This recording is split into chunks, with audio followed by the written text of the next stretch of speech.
Good afternoon. How are you all today? Thank you so much for coming out and showing us how much our city residents and county residents truly care about preparedness for hurricane season. Thank you all so much for showing us that. So what we're going to do now is emergency management from the county, from the city, and some other city personnel are going to give you a quick presentation on the majority of the questions that we get from you. So my name is Christina Prue. I'm the Emergency Operations Administrator from the City of Port St. Lucie. So if you have any questions emergency management within the city, please direct those to me. What we'll do is we'll hold all questions till the end of the presentation, and then that way we can kind of move through one at a time. So emergency management consists of 4 phases. So mitigation's up there. What's one idea of what another phase of emergency management would be? What's a good guess? Why are you here today?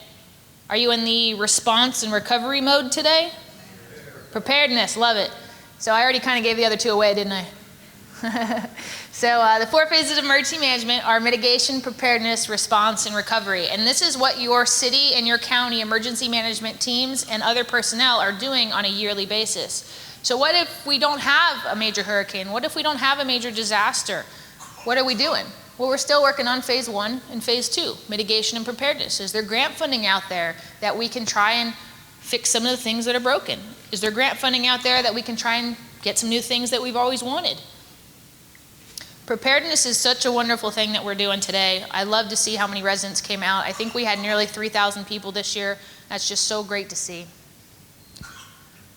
So National Weather Service provides us some great statistical information.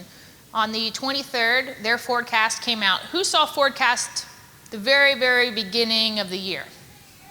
A few of you, right? So we wait until the National Weather Service actually gives their forecast, and that's typically in May. You normally see it around that time of year. But when hurricane season comes, more peak times, August, September, and October, when we really see our stronger storms come through, the National Weather Service gives us one more updated outlook for the season, and that's going to happen in August. So that's always a good thing to look for. So this year we're looking like we're going to be near normal, which is great to hear, but how many storms does it take to cause devastation? Just one, right? We only need to have 1 Hurricane Michael or 1 Hurricane Irma, right? So your named storms between 9 and 15, your hurricanes between 4 and 8, that's still terrifying, and your major hurricanes between 2 and 4. So what are major hurricanes? A category 3 and up, right?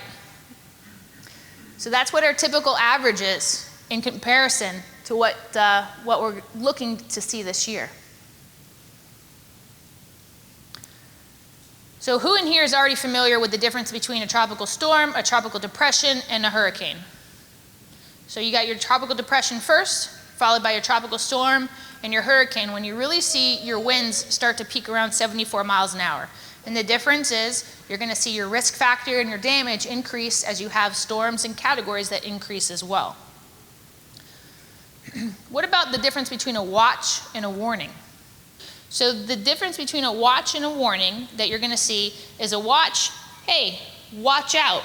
You're likely going to see a storm coming your way. A warning is, it's coming, heads up. What are you doing tomorrow? Oh, okay, you're going to be hiding from a hurricane.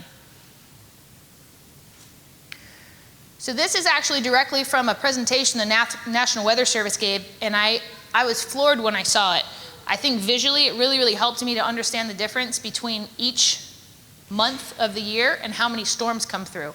So this is really neat to see. So what I'll do is at the top there in yellow you see the month of June, and this is actually from 1851 until 2017. So this shows all your storms. So this is what June looks like. Let's see the lines on the map. This is what July looks like. So a few more, right? Still nothing really too close to our area except for that one there. How about August? Right? So remember, when does our peak hurricane season start? August. So August, they start kicking up. I don't even want to show you the next one. You ready for the next one? All right, here we go. September. So we're going to continue to see this because that's when our waters are the warmest, right? October, still scary. What's my favorite time of year? Well, yeah, January, you know. I love January. I also know someone's birthday in January. But November's great. November still shows from this entire span from 1851 to 2017, we haven't seen storms. So who in here, by show of hands, is familiar with the categories of storms 1 through 5? So quite a few of you, right? So I'm gonna share something with you that I was a few years ago. So you start with your category 1, category 2, category 3, 4, and 5. And we know that the stronger the category, the more damage and devastation it causes, right? The more risk to our homes and our families. So this is a nice image of where Hurricane Irma went, and here's one of Hurricane Matthew. So I'll show you Hurricane Matthew. Who thinks that Hurricane Matthew came in, actually you can call it out. What category storm was Hurricane Matthew for us? 3? 4? No. Maybe? For Port St. Lucie. So it actually came in where a lot of residents thought, I made it through a category 3. Woo! Right? It was actually, what? Not a hurricane at all. We're talking tropical storm force winds, and that put 100,000 cubic yards of vegetation in our area, in our city. And John Dutton is going to talk about that a little bit later. So that's Hurricane Matthew. What about Irma? What category did Irma come Port St. Lucie? Same thing. So we had our tropical storm force winds again. So it just really goes to show you how much damage a tropical storm can cause. Imagine when we start having damage to our homes, when our homes and our roofs are damaged, when we have everything in our home completely flooded because our roof gave in. Imagine the type of debris you're going to see on the side of the road then.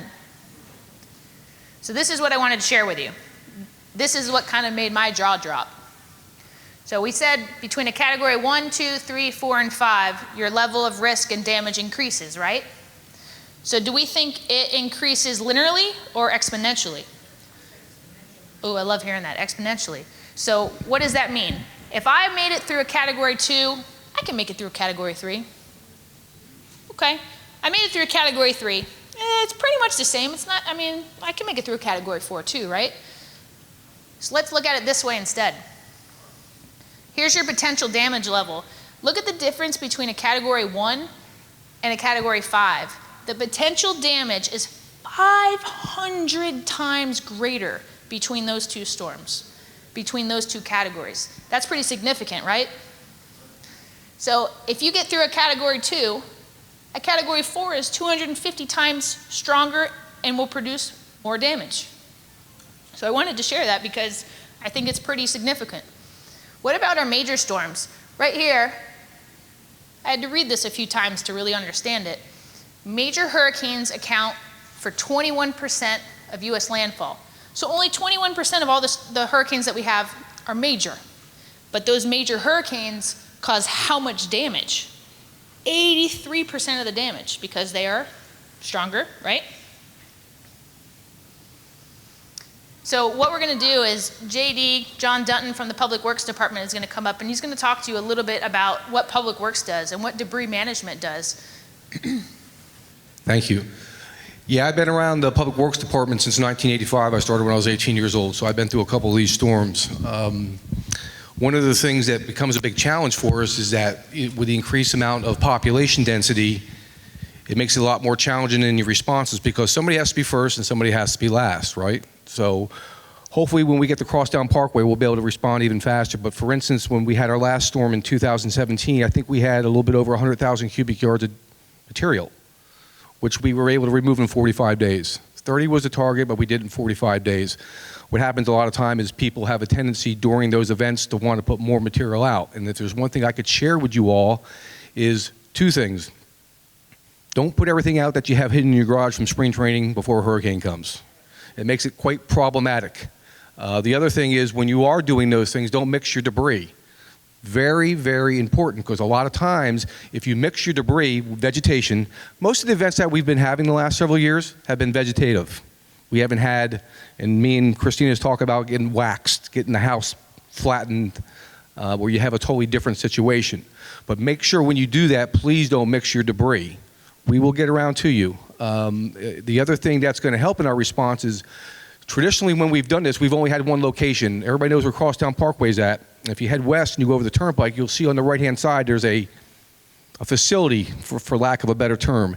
And that was our central housing unit on how we were able to get the vegetation. The biggest challenge is, where is the worst vegetation going to be?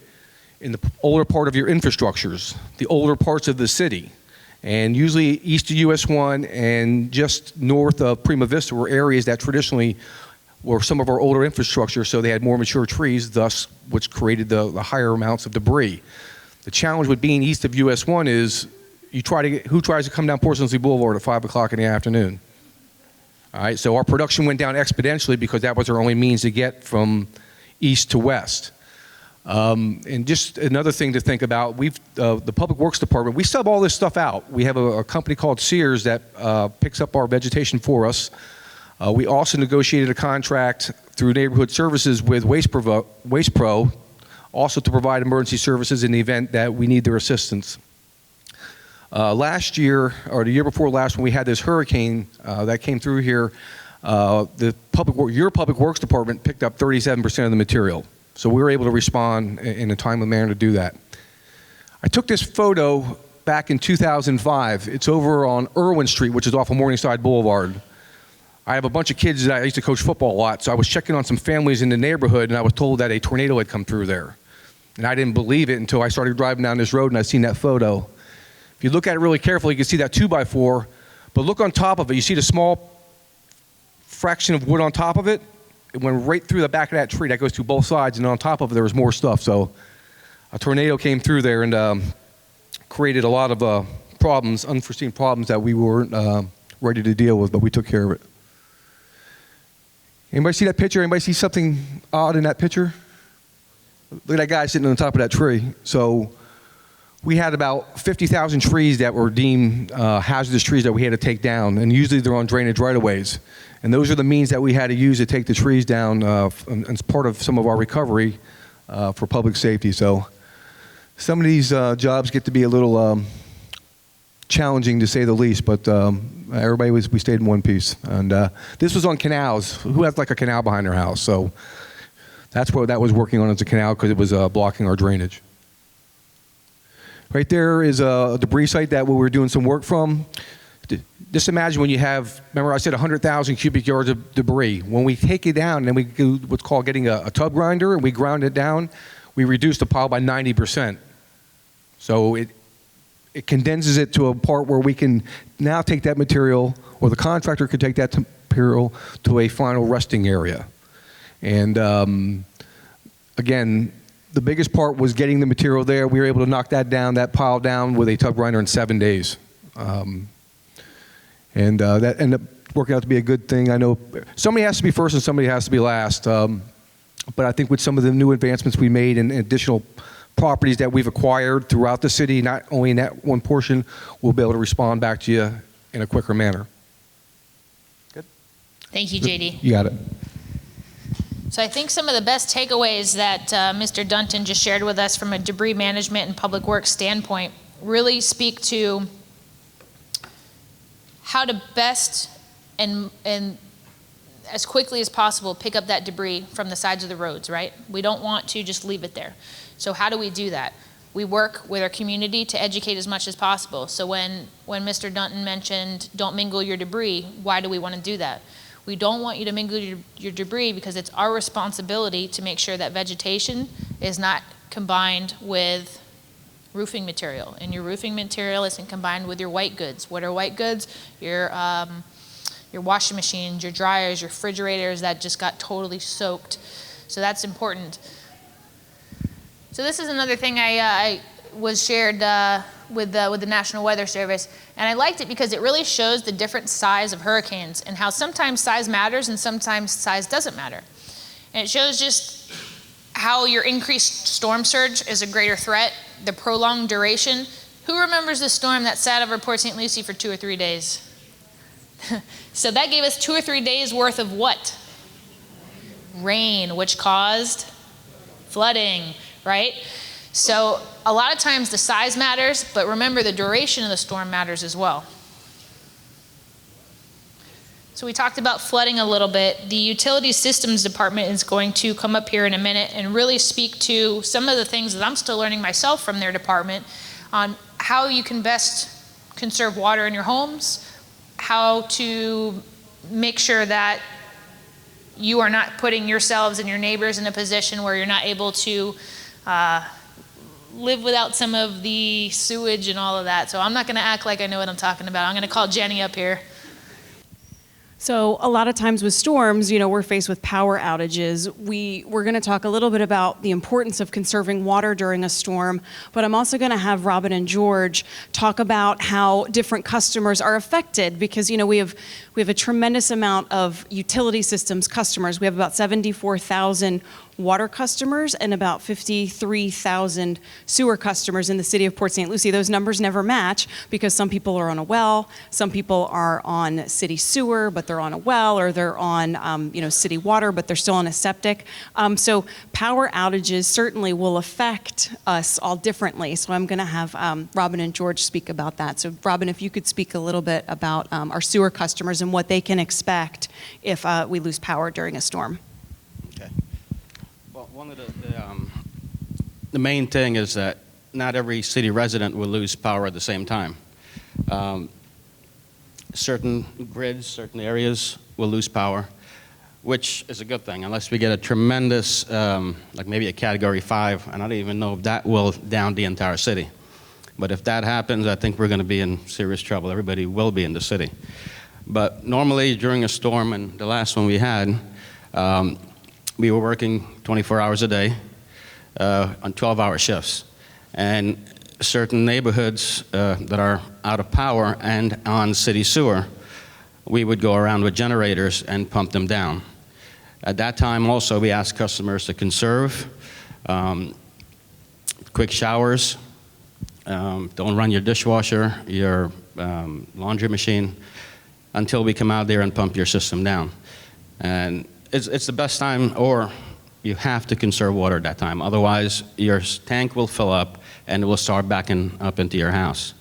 But we do get to every customer. Like I said, 24 hours a day, we're out there with generators pumping the system down. Also, if you are on septic, because of all the rainfall, the drain field will be very saturated. So I'd recommend that if you are on septic, to conserve water too, because you will run into the same issues where the septic tank will fill up and it will start backing up into your house. Hi, I'm George. I'm with the water department. Usually there's nothing is going to happen to your water. The water lines are all under the ground, they don't break. So if you're on city water, there's like a 90% chance that you will still have water. For other customers who are on well and you don't have electricity, in the past we have open fire hydrants throughout the city. We put hose bibs on them, and those people are welcome to take as much water as they want. So, there are other avenues they can go to. Another thing that we do with the mobile home parks, we drive through, because their water lines usually come up from underneath. So we drive around, and if we see broken or damaged water lines, we'll shut their water off, and if there's people living there, we try to fix them and help, even if we have to run the pipe above the ground until we can fix it permanently for them. I know. It's like no big deal. Storms are no big deal here at Utility Systems, but we plan so far in advance, and just like you all, we have to watch. We're pretty much all essential employees, which means we all report to work during a storm. But even prior to the storm, our plants switch over to generator power. So there's not going to be a disruption in your service if we lose power. It'll be like nothing happened for you all. He talked too about most likely you're not going to lose water. If the water pressure drops below 20 psi, then there will be a precautionary boil water notice. I'm super proud to say that we haven't had to issue one in the city of Port St. Lucie during a storm. So that's a big deal for us. We get a lot of calls. Sometimes people are confused. We have several districts within the county. So some people are county customers, some people are City of Port St. Lucie customers, Fort Pierce customers, or St. Lucie West customers. So we get calls and we try to inform you all as best we can. But again, City of Port St. Lucie customers, you're going to have your water. And a common myth too that we wanted to kind of bust, people think that they need to fill up their bathtub. So I'm going to fill up my bathtub, I'm going to be all set. Well, here's the deal, just like Robin talked about, anybody that's on a grinder tank, so anybody that has one of those green lids in your front yard, you're on a grinder. It's 200-gallon tank. If you lose power, that grinder's not going to operate. It's not going to pump down your tank. So if you are running the washing machine and doing the dishes and things, that tank is going to fill up very, very, very quickly. And you could have a potential backup into your home. So we want to make sure, again, can you click to the next slide for me? I think you have the clicker. So again, just some other examples of just how not to use excessive amounts of water during a storm. But regardless, whether you're on a grinder or whether you're on the gravity system customers, there's lift stations too throughout our throughout our collection system. Those lift stations need power to operate. So you may not have a problem at your house, but again, if maybe your neighbors are using excessive amounts of water and you're on a gravity system and that lift station loses power and the generator hasn't kicked on, you very well could have a backup into your home. So again, I can't stress that enough. Just please conserve, whether you have power or not. So I think we'll go ahead for the city before the county presents, really just touch on one more important thing, is being prepared. We talked about this throughout the presentation, but have a plan for your home, have a plan for your pets and for your family. Make sure that you have enough food, medications, important documentation. The county is going to talk about two extremely important things, the special needs shelter and how to register for that, as well as making sure that you have the opportunity and the know-how to register for the Alert St. Lucie system. Has anyone heard of either of those? So not as many hands as we're going to see at the end. So that's a great thing that you'll learn today from St. Lucie County. Thanks, Christina. I'm Gustavo Vilches. I'm the Emergency Operations Manager for St. Lucie County Emergency Operations Center. And this is Kurt Myers, our radiological coordinator. And so regarding watches and warning, be very, very aware about those two things, because we do hear say that weather watches are given about 48 hours, I believe, 48 hours in advance, but it's not just that. It's also when conditions are possible. What scares us are tornado watches. And then if you hear of a warning, we hear that normally those are issued about 36 hours ahead, if it's possible, or when conditions are likely to happen. So moving forward with that, so I know we've been talking about the hurricane season, so I'm not going to go through the whole thing, because Christina did a much better job than I did in my presentation on that one. So basically, they're all telling us there's a near normal season. And one thing that she didn't touch up on was the reason being is that we have an El Nino effect. El Nino brings a lot of disturbance, a lot of airflow disturbances. And so have you guys seen in the news that there's a lot of tornadoes going on in the Midwest? That's because of El Nino. And so they're telling us that the El Nino effect is around until peak hurricane season. So that's what they're saying, near normal. So like Christina said, in August, the National Weather Service is then going to give us the rest of the forecast for the season. So it gets us a little nervous, because then after El Nino leaves, then the conditions become really good for hurricanes to form in the Atlantic. So anytime you see a watch or a warning, regardless of what is the hazard that the Weather Service is announcing, just please seek shelter. The National Weather Service also gives a lot of good products on forecasting how much flooding we will be receiving in an area if we're getting a storm, and also on wind speed. And so stay away from those areas where it's likely to have a storm surge or where flooding occurs. Flooding is very, very dangerous. And so we always say it only takes one. And as an example, in 1992, even though there was a very strong El Nino year, it was The first storm of that season came in right and hit us. So we always say it only takes one. So now is the perfect time to take your time. We call these blue sky days. Take your time and do your shopping and buy yourself a few things. And incrementally, you'll have all your supplies should we incur a major emergency. So now I'm going to give the baton to Mr. Cert. Okay, thank you. All right, so Alert St. Lucie is a good program that we have. It's a web-based program. You can register for weather alerts. So you go to www.stlucieco.gov/alert. You can sign up. You have to use create a username and password to do this. You will also sign up for certain weather that you want to receive and to what device you want it to go to. So it can go to your home phone. It could send a phone call and actually call you on your cell phone. It could send a text. It could also send something to your email. You select the weather alert. So if you put your address in there and the National Weather Service says that we'll say you wanted lightning. I don't know why, but just in case you wanted lightning alerts, they do a polygon and your address is in there, you will get an outrageous amount of alerts for those lightning strikes. That's why I said I wouldn't advise selecting that. But when you're signing up and you're getting into the subscription area, which is where the weather stuff is, make sure you click on the plus symbol to do the drop-down box.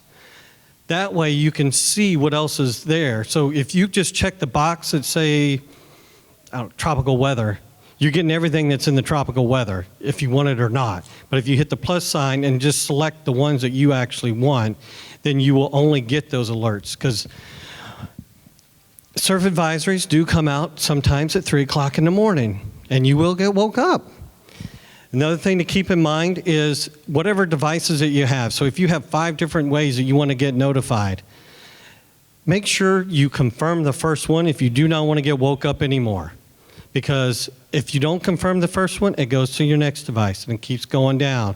And then depending on how the person set it up, it could cycle all the way back over again. And trust me, people will be calling my office, screaming and yelling and telling me, delete this thing. But you have that option when you sign up. So you can log back in, delete the account, or, you know what, I'm getting too many lightnings, strikes, I thought I would like that, but I'm not gonna like that anymore.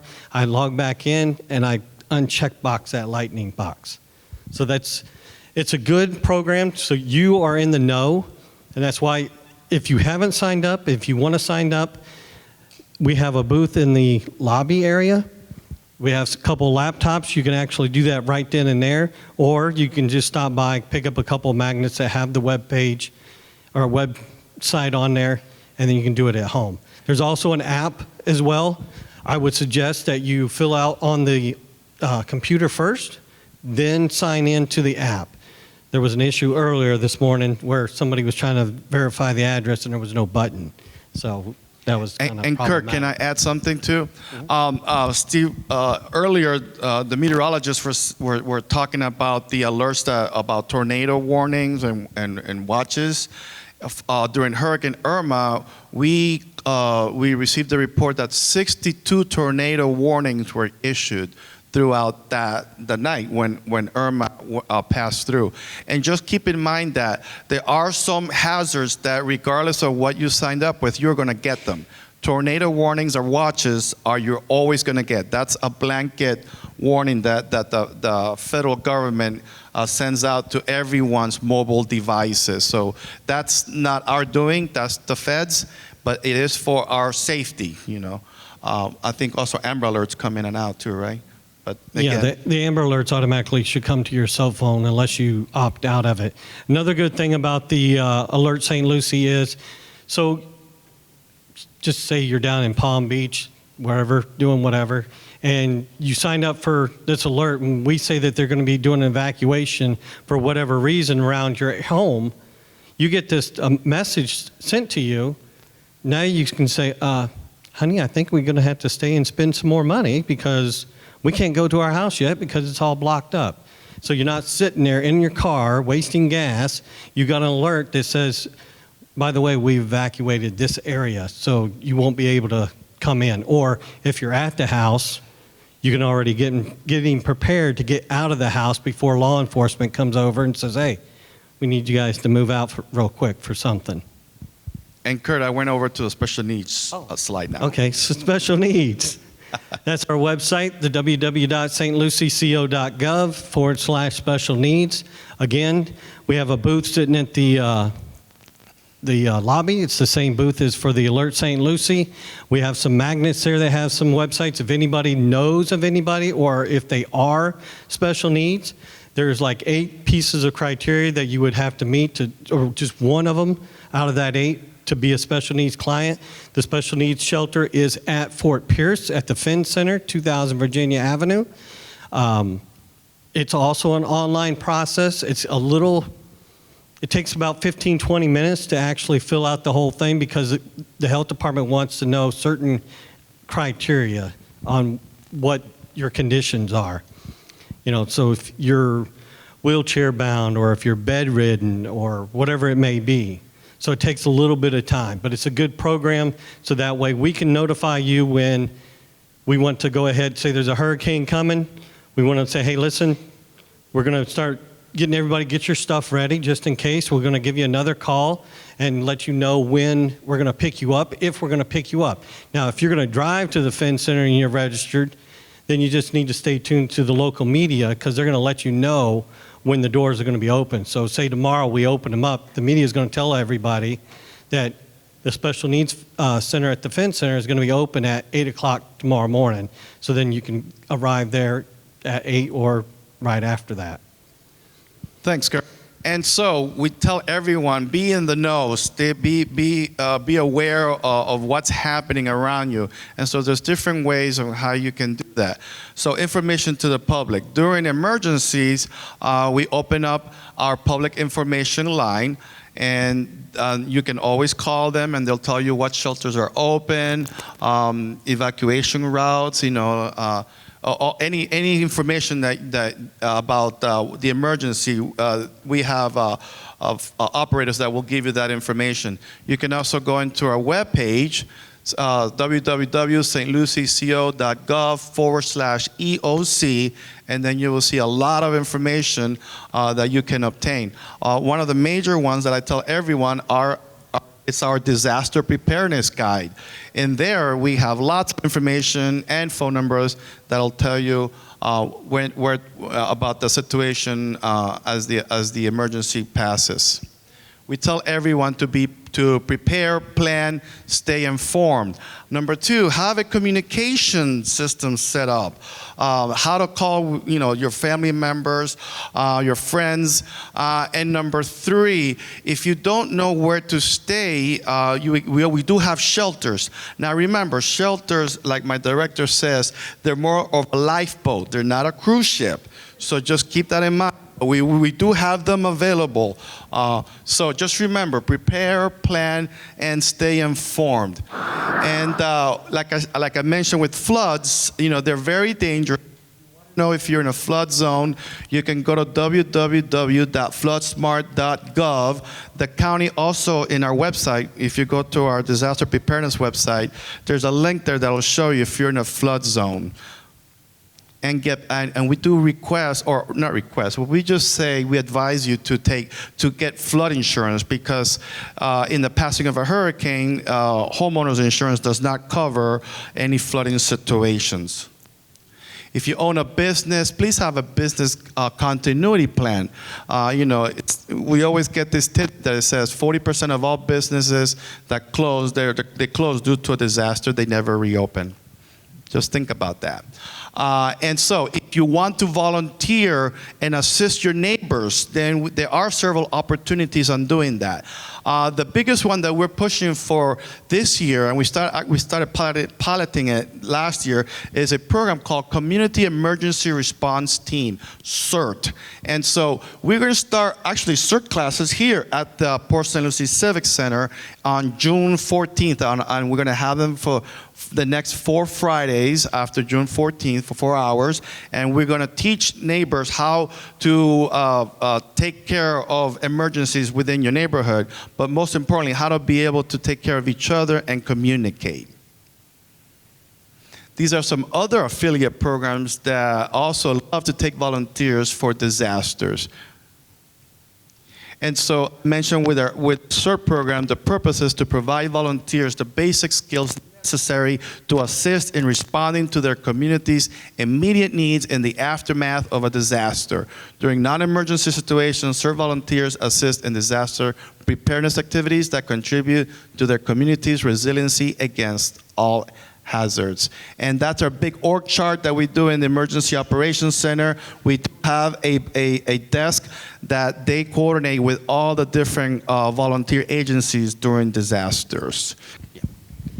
Okay, so what we're going to do, if you have any other questions, you can come see us in the front afterwards, but we just want to thank you all so much for coming out and showing us that you truly put preparedness at a very, very high level for yourselves and for your community and for your neighbors. Thank you, thank you, thank you, thank you. All right. And again, if you have any questions for us, come on up and see us.